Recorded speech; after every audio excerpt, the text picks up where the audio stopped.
Hello friends, welcome again in my channel. आज हम करने वाले हैं अपनी फ्लेमिंगो बुक की सेकंड पोएम को, जिसका नाम है an elementary school classroom in a slum. इस पोएम को लिखा है स्टीफन स्पेंडर ने। स्टीफन स्पेंडर एक इंग्लिश पोएट और नॉवेलिस्ट है जो कि मेनली अपनी पोएम्स सोशल इनजस्टिस और क्लास इनइक्वालिटी पे लिखते हैं। An elementary school classroom in a slum, ये पोएम भी सोशल इनजस्टिस पे बेस्ड है। और पोएम स्टार्ट करने से पहले मैं आपको एलिमेंट्री स्कूल का मतलब बता देती हूँ। एलिमेंट्री स्कूल का मतलब होता है 1 to 5th क्लासेस, नॉर्मली जिसे हम प्राइमरी स्कूल भी कहते हैं। इस पोएम में पोएट देखते हैं एक बहुत ही बुरी कंडीशन एक प्राइमरी स्कूल की, जो कि कहाँ पे है, ब्रिटिश स्लम में है। और वो क्या कहते हैं, अथॉरिटीज़ को कहते हैं कि वो कुछ करें जिससे जो ये चिल्ड्रंस हैं इनकी एजुकेशन है और जो अदर फैसिलिटीज़ हैं वो बेहतर हो और ये अपनी लाइफ में कुछ कर सकें। इस पोएम में हम मेनली इस चीज़ों पे फोकस करने वाले हैं। तो हम सबसे पहले अपना पहला स्टेंजा देख लेते हैं। पहले स्टेंजा में पोएट कहते हैं कि जो क्लासरूम में ये चिल्ड्रंस बैठे हैं, इनके जो फेसेस हैं वो बहुत कैसे लग रहे हैं, सैड लग रहे हैं और उनमें कोई एनर्जी नहीं दिख रही है। यहाँ पे गस्टी वेव्स वर्ड यूज़ हुआ है। गस्टी वेव्स का मतलब होता है एनर्जेटिक वेव्स। इन बच्चों के फेस पे कोई एनर्जी नहीं है और इन्हें कंपेयर किया गया है रूटलेस वीड्स से। वीड्स होती हैं अनवांटेड, दैट मीन्स इन बच्चों को अनवांटेड कहा गया है। और रूटलेस मतलब होता है कि ये माल नरिश्ड है। अब इसका लॉजिक समझेंगे। कोई भी प्लांट होता है उसको न्यूट्रिएंट्स मिलते हैं उसकी रूट से, लेकिन अगर रूट्स नहीं होगी वो प्लांट कैसा होगा, वीक होगा। ठीक है, तो वैसे ही ये बच्चे क्या हैं, इनको अच्छे से इनकी न्यूट्रिएंट्स नहीं मिल रहे हैं, न्यूट्रिशन इनको अच्छे से नहीं मिल रहा है, जिस वजह से ये क्या है, माल नरिश्ड है। दूसरी यहाँ पे बात की गई है कि जो ये बच्चे हैं इनके फेस पे बाल बिखरे हुए हैं और जो इनका फेस है बहुत डल लग रहा है। और यहाँ पे पहले स्टेंजा में हमें मेनली बच्चों के बारे में बताया गया है। हम इसमें पहले बच्चों के बारे में देखेंगे कि जो क्लासरूम में बच्चे बैठे हैं वो किस तरीके से दिख रहे हैं पोएट को। तो पहली जो पोएट ने यहाँ पे बात बताई है वो एक टॉल गर्ल की बताई है कि वो सिर झुका के बैठी है। और वो सिर झुका के क्यों बैठी है, इसके दो रीजंस हो सकते हैं। पहला रीज़न तो ये हो सकता है कि वो पुअर है और वो उस गरीबी के बोझ से अपना सिर झुका के बैठी है, उसके सिर पे क्या है, पुअरनेस का बर्डन है। दूसरा ये हो सकता है कि वो हेल्दी फील नहीं कर रही है, वो माल नरिश्ड है, ठीक है, और वो बहुत वीक फील कर रही है। अब यहाँ पे पोएट दूसरे जो बच्चे की बात करते हैं वो क्या है, अ पेपर सीमिंग बॉय, मतलब कि वो जो लड़का है वो बिल्कुल पेपर की तरह वीक है, पतला सा है, दैट मीन्स वो वीक है। और जो उसकी आंखें हैं उसको कंपेयर किया गया है रैट्स आइज से। यहाँ क्वेश्चन ये भी बन सकता है कि क्यों कंपेयर किया है, तो इसीलिए कंपेयर किया है क्योंकि उसको देख के ऐसा लग रहा था कि वो कुछ ढूंढ रहा है, वो माल नरिश्ड है। पहली बात वो इतना पतला है तो वो क्या खाना ही ढूंढ रहा होगा, जैसे रैट क्या होते हैं, वो उनकी आंखें कुछ ना कुछ ढूंढ रही होती है। तो वैसे ही ऐसा लग रहा है कि वो बच्चा है, उसको खाने की ज़रूरत है। उसके बाद जो बात की गई है तीसरे बच्चे की, वो क्या है, एक अनलकी बोन ट्विस्टेड बॉय है। उसकी बोन्स है वो ट्विस्ट हुई हुई है और उसको वो क्या है, ये जो बीमारी है उसके फादर से मिली हुई है, एज अ वेल्थ उसको ये मिली है। और वो अपने डेस्क पे बैठ के लेसन को रिसाइट कर रहा है। अब एट लास्ट जो चौथे बच्चे की बात करते हैं पोएट, वो क्या है, बहुत अननोटेड सा लड़का है, बहुत स्वीट है, बहुत यंग है और उसकी आंखों में क्या है, ड्रीम दिखते हैं। और वो स्क्वेरल गेम को देख रहा है और वो ट्री हाउस पे क्या है, खेलना चाहता है। तो यहाँ पे पहले स्टेंजा में 4 बच्चों की बात की गई है। अब वो 4 बच्चे कौन कौन से हैं और उनके बारे में क्या बोला गया है वो मैंने आपको बता दिया है। ये इम्पॉर्टेंट है, मेनली इसमें यही चीज़ इम्पॉर्टेंट है। अब हम अपने स्टेंजा सेकंड को देखते हैं। स्टेंजा सेकंड में क्लासरूम को डिस्क्राइब किया गया है कि उनकी क्लासरूम कैसी है। तो इसमें कहा गया है कि जो उनकी क्लासरूम की वॉल है वो कैसी लग रही है, सॉर क्रीम वॉल यहाँ पे बोला गया है। सॉर क्रीम क्या होती है, मतलब कि वो क्रीम है जो खराब हो चुकी है और उस पर क्या है, डोनेशंस लगे हैं। अब इसमें मेनली ये क्वेश्चन बनता है, तो डोनेशंस क्या है, 3 डोनेशन है, 3 चीज़ डोनेट की गई है।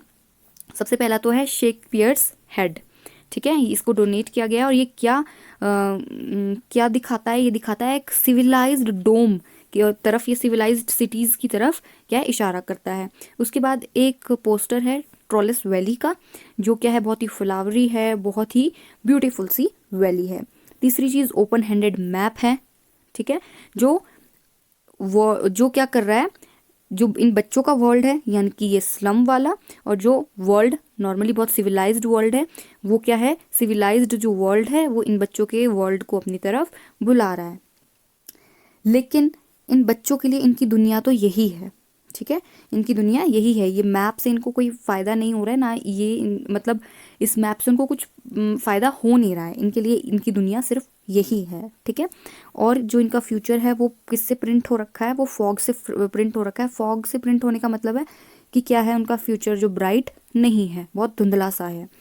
और क्या कहते हैं कि नैरो स्ट्रीट्स और डार्क स्काई, क्या है जो इनकी दुनिया यही है, ठीक है। ये नैरो स्ट्रीट्स और जो यहाँ पे लीड स्काई बोला है दैट मीन्स ड्राई, इसका मतलब होता है ड्राई। सो इनकी दुनिया यही है। इन लोगों की दुनिया ये रिवर या फिर ये कैप्स या स्टार ऑफ द वर्ल्ड, ये कुछ इनकी दुनिया नहीं है। अब यहाँ पे एक वर्ड आया है कैप्स, इसका क्या मतलब होता है, इसका मतलब होता है कि फॉर एग्जाम्पल ये एक सी है और उसके बीच में एक कोई आइलैंड आ जाता है, छोटा सा आइलैंड आ जाता है, ठीक है, एक तरीके से आइलैंड कह सकते हैं, तो इसे कैप्स कहते हैं। सो हम अपने स्टेंजा थर्ड पे आते हैं। तो अब हमारा स्टेंजा जो फर्स्ट था वो, उसमें हमें किस चीज़ के बारे में बताया, उसमें हमें क्या है, चिल्ड्रंस के बारे में बताया कि जो वहाँ पे बच्चे बैठे हैं वो किस तरीके के हैं, कैसे दिख रहे हैं। सेकंड जो हमारा यहाँ पे है पैराग्राफ, उसमें हमने देखा कि क्लासरूम किस तरीके के हैं। तो ये सारी चीज़ें 2 पैराग्राफ पढ़ के हमें क्लासरूम की कंडीशन तो पता चल गई है कि कुछ ख़राब है, मतलब कुछ अच्छी तो है नहीं है, कंडीशन है वो बहुत ख़राब है। तो अपने स्टेंजा थर्ड को देखते हैं। इसमें क्या कहा गया है, इसमें शेक्सपियर को विकेड कहा गया है। विकेड का क्या मतलब होता है, बैड, मतलब उनको बुरा कहा गया है। ऐसा क्यों कहा गया है, अब बुरा क्यों कहा है इन्हें, वो तो एक अच्छे पोएट हैं, ठीक है। और यहाँ पे मैप को एक बैड एग्जाम्पल कहा गया है। मैप भी बैड एग्जाम्पल क्यों है ना, हम एक सोचने वाली बात है। तो वो क्यों है, अब हम आपको बताते हैं। इसमें लिखा है कि जो ये शिप्स है या सन है, जो ये लव है, ये सब क्या है, ये इन बच्चों को मजबूर करेगा चोरी करने में। क्यों करेगा, क्योंकि इन बच्चों के पास ये सब चीज़ है नहीं है, तो इसको पाने के लिए तो वो चोरी करेंगे ना, क्योंकि इनके पास एक अच्छा खाना खाने के लिए इनके पास पैसे नहीं हैं, इतने मतलब फैसिलिटी नहीं है इनके पास, तो कैसे फिर ये जो मैप इन्हें दिखा रहा है ये सब इन्हें मिलेगा। तो इसको करने के लिए वो चोरी करेंगे। और जो शेक्सपियर है ये क्या है, एक पोएट है, हम जानते हैं ये रॉयल चीज़ों के बारे में लिखते हैं, एक रॉयल पोएट है। तो इन बच्चों के ये किस काम के हैं, है ना। और वैसे ये जो मैप है, इस मैप में इतनी बड़ी बड़ी सिटीज़ दिखाई हैं, कंट्री दिखाई है, तो ये जो बच्चे हैं इनके काम का तो कुछ नहीं है, ठीक है। सो अब आगे बताया है कि जो ये बच्चे हैं इनकी पूरी जो मतलब पूरा सुबह से लेकर शाम तक क्या है, क्रैम्प्ड होल में रहते हैं। क्रैम्प्ड होल मतलब क्या होता है, क्रैम्प्ड क्या होता है, अंडरग्राउंड, ठीक है, और होल तो आपको पता ही है। तो मतलब क्या है, इनकी ज़िंदगी क्या है, एक बंद कमरे में ही है। क्रैम्प्ड होल मतलब एक बहुत कंजेस्टेड से घर में ही है इनकी ज़िंदगी, ठीक है, सुबह से लेकर शाम तक। और उसके बाद क्या कहा है कि, और कहा गया है कि जो ये बच्चे हैं इनकी जो बोन्स हैं वो कैसी है, इनके स्किन से बाहर दिख रही है ना, जो इनकी ये बोन्स है। तो इसका मतलब क्या है, इस लाइन का मतलब तो ये लग रहा है कि वो माल नरिश्ड है ना, वो इतने वीक है बेचारे कि जो उनकी बोन्स हैं वो उनके स्किन से दिख रही हैं। ऐसा लग रहा है कि किसी स्केलेटन को हमने चमड़ी का कपड़ा पहना रखा है, ठीक है, ऐसा अपीयर हो रहा है। उसके बाद क्या है, जो इनके स्पेक्टिकल्स हैं वो स्टील के हैं। स्टील के स्पेक्टिकल्स तो हमने कभी देखे नहीं हैं, तो अब आपको बताते हैं कि क्या बोलना चाह रहे हैं पोएट कहना चाह रहे हैं कि जो उन्होंने स्पेक्टिकल पहने हैं वो कैसे हैं, उनके ग्लास कैसे हैं, जैसे हम कोई बोतल को स्टोन पे बजा दे तो उस पर कैसे क्रैक आ जाते हैं, ठीक है, उस पर कैसे क्रैक आ जाते हैं ना, वो कैसे से क्रैक्स बहुत गंदे गंदे से आ जाते हैं ना, तो बस उनके जो स्पेक्टिकल्स है उस स्पेक्टिकल्स के ग्लास वैसे हैं। और जो उनके रॉड है जो साइड में लगती हैं स्पेक्टिकल्स के, वो किससे बनी हुई है, वो बनी हुई है स्टील से, ठीक है, ये कहना चाह रहे हैं पोएट। तो इसका मतलब तो यही है कि उनके पास इवन अपने स्पेक्टिकल खरीदने के लिए भी पैसे नहीं है ना, उनके पास खाना खाने के लिए नहीं है, तो स्पेक्टिकल तो दूर की बात है, ठीक है। तो अब उसमें आगे कहा गया है कि जो इनकी ज़िंदगी है, पूरा टाइम है जो इनका, ये फॉगी स्लम में ही है, ठीक है, कुछ नहीं है इनके लिए, यही ज़िंदगी है, यही सब कुछ है। लास्ट में क्या कह रही है, जो लास्ट लाइन है ना, ये बहुत इंपॉर्टेंट है, ये याद रखना, पेपर में पूछी जाती है।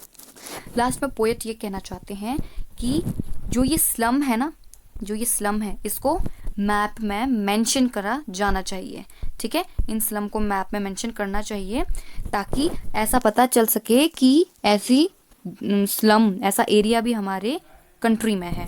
ठीक है, इसलिए इसको क्या है, मैप में मेंशन करना चाहिए, ये पोएट कह रहे हैं। तो ये था हमारा थर्ड स्टेंजा। अब हम अपनी स्टेंजा फोर्थ की तरफ आते हैं, है ना, ये हमारा स्टेंजा फोर्थ है। तो इसमें क्या कह रहे हैं, पोएट कह रहे हैं कि जब तक गवर्नर, इंस्पेक्टर और विजिटर्स है ना ध्यान नहीं देंगे इन बच्चों की कंडीशन पे, तब तक कुछ नहीं हो सकता है। ठीक है, तब तक इनकी ज़िंदगी ये स्लम ही है। ठीक है, और जब तक इसे मेंशन नहीं करेंगे हम मैप पे कि ऐसी एरिया भी हमारे कहीं पे मतलब कंट्री में है, तो क्या है, इनका कुछ हो ही नहीं सकता, ये बच्चे वैसे के वैसे रहेंगे। ठीक है, और ये कहाँ पे रहते हैं, ये यहाँ पे जो कैटाकोम्स वर्ड है, कैटाकोम्स का मतलब होता है अंडरग्राउंड। तो क्या कहा गया कि जो ये बच्चे हैं इनकी ज़िंदगी क्या है, कैटाकोम्स में ही है। ठीक है, अंडरग्राउंड है, ये कोई बहुत अच्छी ज़िंदगी इनकी नहीं है। तो वो क्या कहते हैं कि इनको क्या करना है, इन बच्चों को ग्रीन फील्ड्स दिखाओ। ठीक है, और उनको अपनी दुनिया खुद बनाने दो। ठीक है, यानी कि उनको अपॉर्चुनिटी दो, उनको मौका दो, और उनको गोल्डन सैंड देखने दो। गोल्डन सैंड मतलब कि सी के किनारे जो सैंड होती है उसको कहा गया है यहाँ पे गोल्डन सैंड। ठीक है, सो आगे बताया है कि यहाँ पे जो वाइट एंड ग्रीन लीव्स हैं, इसका क्या मतलब है कि इनको क्या है, वाइट लीव्स का मतलब है बुक्स, और ग्रीन लीव्स का मतलब तो है ग्रीननेस, हरियाली। ठीक है, तो इनको ये देखने दो। ठीक है, इनको अपनी ज़िंदगी जीने दो, इसका मतलब ये है। लास्ट लाइन सेम यहाँ पे बहुत इंपॉर्टेंट है, लास्ट लाइन यहाँ पे। ठीक है ना, ये लास्ट लाइन ये इंपॉर्टेंट है। सो इसका क्या मतलब है कि history theirs who language is their sun.